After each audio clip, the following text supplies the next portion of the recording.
کیا آپ جانتے ہیں کہ ایک ایسا پرندہ بھی ہے جس کے سر پر ایک خوبصورت تاج ہوتا ہے جس کو ہدہد کہا جاتا ہے؟ یہ اسرائیل کا قومی پرندہ ہے۔ اس کو حرام قرار دیا گیا ہے، لیکن حرام ہونے کے باوجود اسرائیل نے اس کو اپنا قومی پرندہ کیوں بنایا؟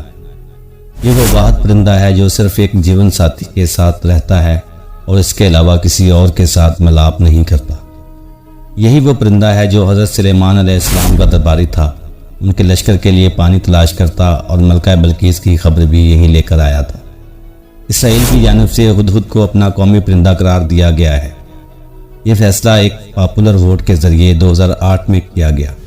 قومی پرندے کے لیے ووٹنگ کروائی گئی، 1,25,000 لوگوں نے اس کے حق میں ووٹ دیا۔ کیونکہ ہدہد ہی حضرت سلیمان علیہ السلام کو ملکہ بلقیس تک لے گیا تھا، اس لیے اسرائیلی شہریوں نے اس کا انتخاب کیا اور اس کو قومی پرندہ قرار دیا۔ یہ یہودی مذہب نے حرام ہے، اسے کھایا نہیں جا سکتا، اس لیے یہ سوال اٹھایا جاتا ہے کہ حرام پرندے کو قومی پرندہ کیوں قرار دیا گیا؟ مولانا جلال الدین رومی حضرت سلیمان علیہ السلام کے دربار میں ہدہد کی موجودگی کو دلچسپ حقائق میں بیان کرتے ہیں۔ وہ اپنے حقائق میں ہدہد حضرت سلیمان علیہ السلام کے مقابلے کو اس طرح لکھتے ہیں: اے پیغمبر، مجھے اپنے لشکر جرار کے ساتھ لے کر چل، تاکہ پانی کی ضرورت پڑے تو میں نشاندہی کروں۔ حضرت سلیمان علیہ السلام نے ہدہد کی اس خاصیت کی بہت تعریف کی۔ ہدہد کو اجازت دی کہ صحراؤں میں سفر کے دوران فوج کے ساتھ چلے تاکہ پانی کا کوئی لگاتار لگایا جا سکے۔ کوے نے جب سنا کہ ہدہد کو ہراول راستے میں شریک رہنے کا اعزاز عطا ہوا ہے تو مارے حسد کے سیاہ پڑ گیا، انگاروں پر لوٹنے لگا۔ فوراً پیغمبر خدا کے سامنے آ کر کہا: اس ہدہد نے آپ کی سخت گستاخی کی ہے۔ سلیمان علیہ السلام اور قطعی جھوٹ دعویٰ کیا ہے۔ کوے نے مطالبہ کیا کہ ہدہد کو جھوٹ اور غلط بیانی کی سزا دی جائے۔ اس سے پوچھیے، اگر تیری نظر اتنی ہی تیز ہے کہ زمین کی گہرائیوں میں چھپے ہوئے پانی کی خبر لاتی ہے، پھر ذرا سی خاک میں چھپا ہوا وہ پھندا کیوں دکھائی نہیں دیتا جو شکاری تجھے پھنسانے کے لیے لگاتا ہے؟ ایسا ہنر رکھتا ہے تو گرفتار کیوں ہوتا ہے؟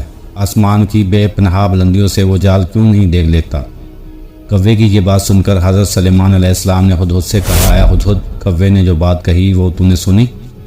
اب اس کا جواب تیرے ذمہ ہے۔ اپنے دعوے کی صداقت کا ثبوت پیش کرو، ورنہ سزا کے لیے تیار ہو جاؤ۔ ہدہد نے بے خوف ہو کر عرض کیا: اے بادشاہ، ناراض مت ہو۔ بدنیت دشمن نے حسد اور بغض میں جو میرے خلاف بات کی ہے، اس پر دھیان نہ دیں۔ اب رہا یہ سوال کہ مجھے وہ منٹھی برز خاک میں چھپا ہوا پھندا کیوں نظر نہیں آتا، تو اس بارے میں کیا عرض کروں؟ اگر حق تعالیٰ کی حکمت و مرضی میری عقل کی روشنی نہ بجائے تو میں یقیناً پرواز کے دوران وہ حقیر پھندا بھی دیکھ لوں، لیکن جب میرا وقت آ جائے تو نگاہ کی خوبی وہاں کیا کرے؟ ایسے موقع پر عقل کام نہیں کرتی، چاند سیاہ ہو جاتا ہے اور سورج گرہن میں آ جاتا ہے۔ میری عقل اور بصارت نے یہ طاقت کہاں کہ فرمان خدا بندی کا مقابلہ کر سکے۔ اس طرح جب قوموں اور افراد پر عذاب الہی نازل ہوتا ہے تو ان کی عقلیں اندھی ہو جاتی